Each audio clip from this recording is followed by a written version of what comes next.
Olá, meu nome é Wagner Meira Júnior e sou professor titular de Ciência da Computação da Universidade Federal de Minas Gerais.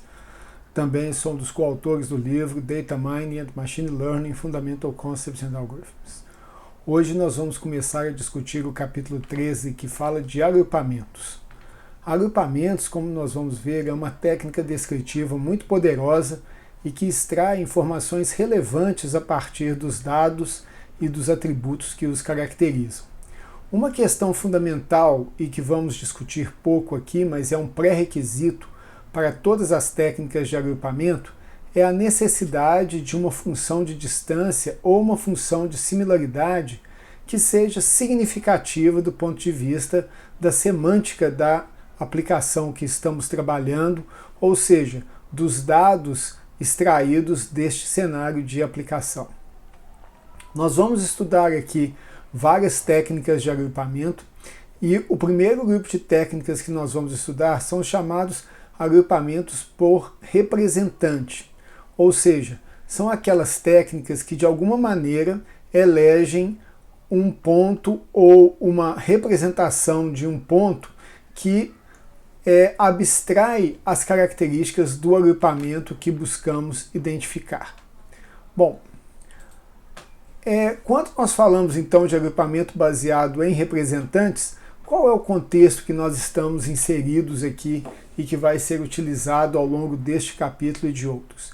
Dado um conjunto de dados com n pontos, cada um dos pontos d-dimensional, e dado um conjunto de agrupamentos K, o nosso objetivo é particionar esse conjunto de dados em K grupos ou clusters, de tal forma que isso seja chamado de clustering e cada um desses grupos de C1 a CK componham a solução do problema que desejamos.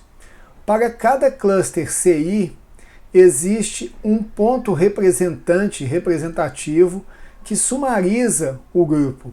E uma forma comum é que esse ponto seja a média, e normalmente isso é conhecido como centroide, Mi de I de todos os pontos no cluster I. Ou seja, o Mi de I ele é a média de todos os pontos XJ que compõem o cluster CI, onde a norma de CI é o número de pontos que estão aqui representados pelo cluster CI.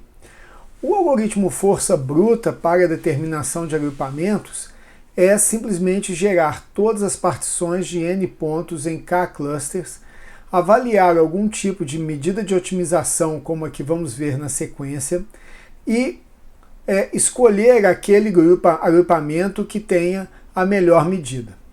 Isso na prática, mesmo para conjuntos de dados pequenos, é completamente inviável, porque há ordem de k elevado a n sobre k fatorial diferentes agrupamentos de n pontos em k grupos. Como nós vamos ver, as técnicas de agrupamento elas são todas heurísticas. Elas são técnicas aproximadas que, embora assim o sejam, ainda geram resultados bastante interessantes. O primeiro algoritmo que nós vamos estudar então é o chamado algoritmo K-means. O algoritmo K-means ele tem como função objetivo a minimização da soma dos erros quadráticos. O que é a soma dos erros quadráticos de um agrupamento?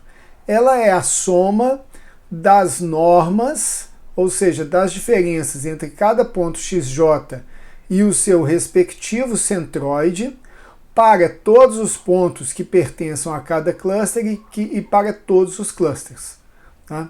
O nosso objetivo, então, é minimizar esse valor da soma dos erros quadráticos. Como nós já vimos, a minimização, ou seja, a otimização deste valor não é trivial na sua forma exata. Então o K-means é um primeiro algoritmo que realiza isso de forma aproximada. Como que ele faz isso?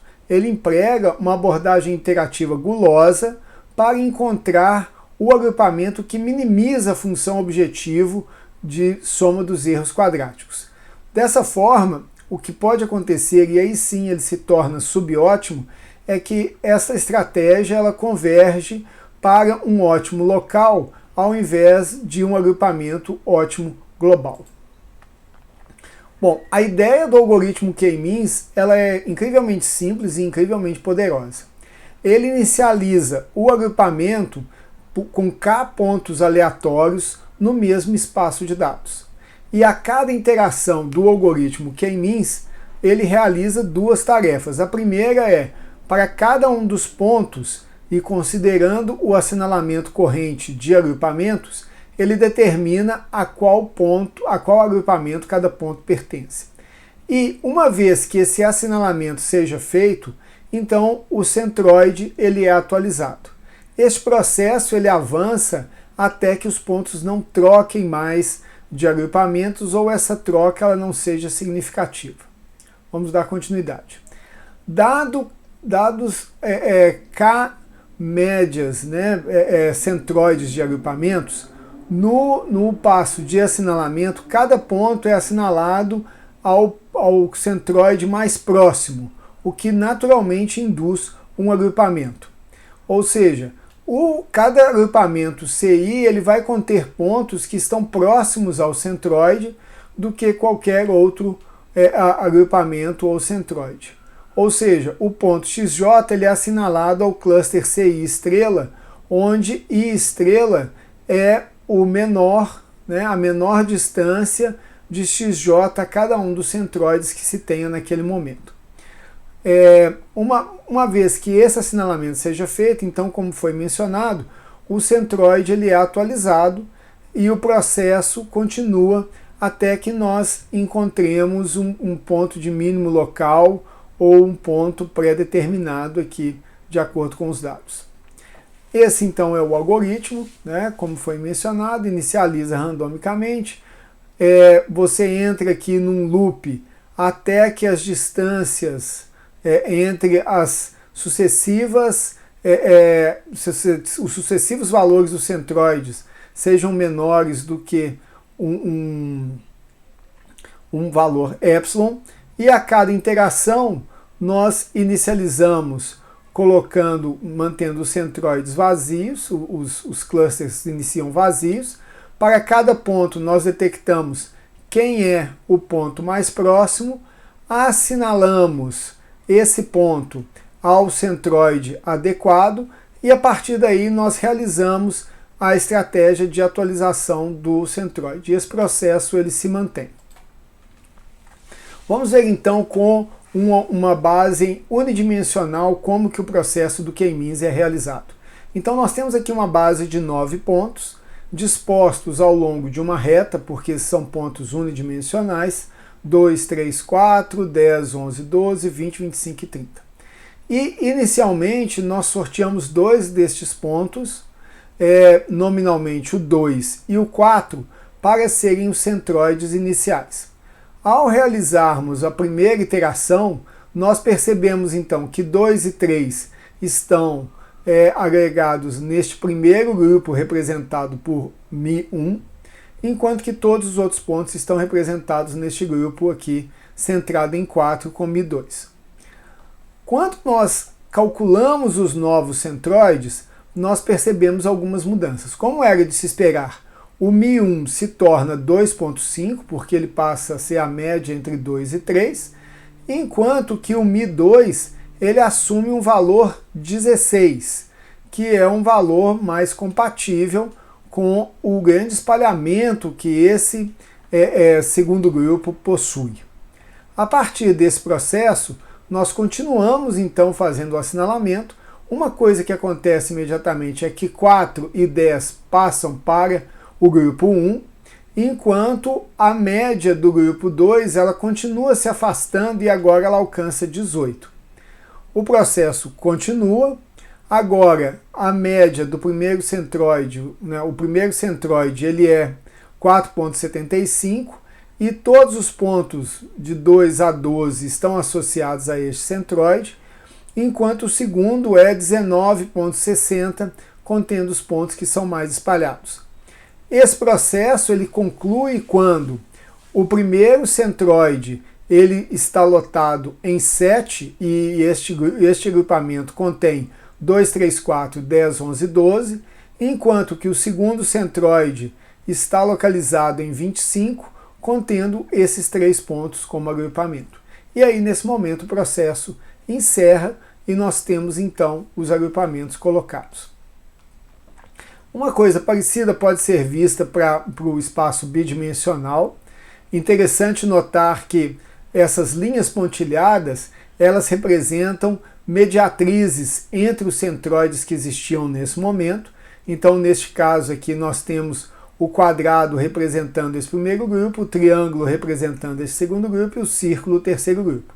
E há uma linha pontilhada entre o quadrado e o triângulo e outra linha pontilhada entre o círculo e o triângulo. Não existe uma linha pontilhada entre o quadrado e o círculo porque eles estão distantes e o triângulo ocupa esse espaço aqui.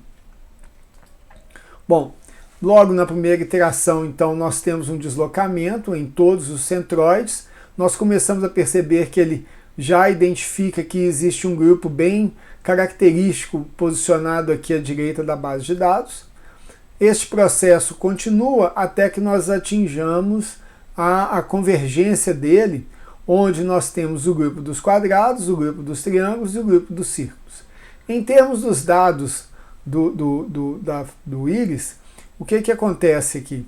O grupo círculo aqui, ele é perfeitamente identificado, mas entre o grupo do quadrado e o grupo do triângulo, nós vemos que, principalmente, todas essas instâncias que não estão em cinza, elas são agrupadas de forma errônea aqui dentro do nosso algoritmo, mas mesmo assim notem que, a despeito da sua simplicidade, o algoritmo apresenta um bom resultado. Bom, como nós acabamos de ver, o fato das fronteiras entre o K-means serem lineares limita um pouco a sua atuação e a qualidade dos resultados.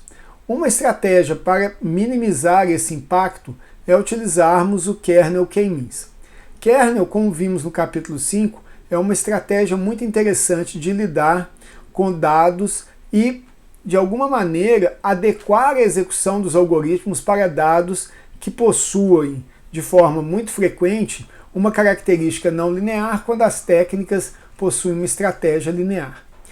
Se vocês se lembram, para que nós apliquemos a estratégia kernel a algum algoritmo, nós temos que ser capazes de expressar todas as suas operações em termos de funções do kernel. E isso, felizmente, acontece aqui no âmbito do K-means. Vamos lá. Seja xi pertencente a D, que são os dados de entrada, possam ser mapeados a φ de xi no espaço de características. Seja K o kernel entre xi e xj, que é uma matriz simétrica, indicado pelo produto interno aqui entre φ de xi e φ de xj. A média dos agrupamentos no espaço de característica, então, é nada mais do que o somatório dos valores de φ de xj sobre ni, aqui nesse caso. Por sua vez, a gente consegue, então, mapear a soma dos erros quadráticos no espaço de características e minimizá-lo, ou seja, o mínimo do SSE do agrupamento no espaço de característica, ele vai ser a soma dos quadrados para pontos e para clusters entre o mapeamento de XJ e a média dos mapeamentos em cada um dos casos, que, sendo expandido de acordo com a definição de K, nós chegamos a essa fórmula aqui, que nos dá o mínimo e que é a fórmula a ser minimizada. Portanto, ou seja, nós somos capazes, a partir do momento que nós detectamos que nós somos capazes de expressar o algoritmo K-means em termos de função de kernel, inclusive a sua função objetivo, isso significa que nós temos uma boa possibilidade de implementar um método kernel aqui. Bom, a partir daí nós passamos a reconfigurar as várias operações. Então, inicialmente nós calculamos qual é a lógica aqui da distância entre xj e mi, que temos aqui uma expressão que utiliza três vezes a função k, e mesmo o assinalamento de pontos para o agrupamento mais próximo, ele também calcula aqui o que é a distância ao cluster mais próximo e, considerando as várias possibilidades do parâmetro i, ele vai retornar para o C' de xj qual é o mais apropriado nesse caso.